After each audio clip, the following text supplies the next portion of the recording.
भगवान राम की कथा एक ऐसी प्रेरणा है जो हमें कर्तव्य और सच्चाई का पाठ पढ़ाती है। अयोध्या वासियों के प्रिय राम जी राजा दशरथ के बड़े पुत्र, सदैव दयालु और सत्यवादी रहे हैं।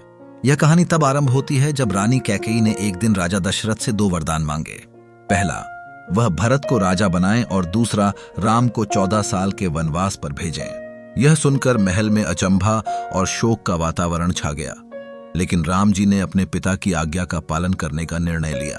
वनवास के दौरान राम जी ने अपनी पत्नी सीता और भाई लक्ष्मण के साथ अयोध्या छोड़ी। उन्होंने साधारण वस्त्र पहने और वन में कदम रखा।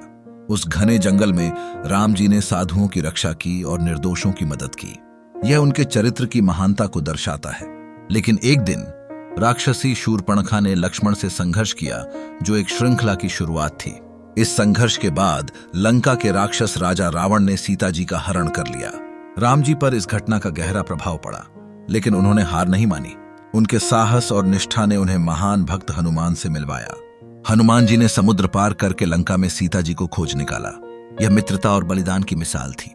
हनुमान जी की सहायता से राम जी ने वानर सेना का निर्माण किया और समुद्र पर राम सेतु बनाकर लंका पहुंचे। यहां भयंकर युद्ध हुआ, जिसमें राम जी ने रावण को पराजित किया और सीता जी को पुनः प्राप्त किया।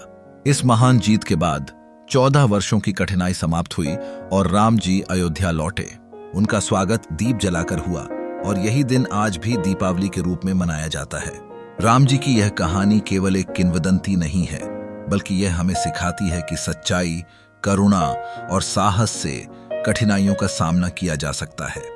भगवान राम का जीवन हमें प्रेरित करता है कि हमें हमेशा धर्म और नैतिकता के मार्ग पर चलना चाहिए।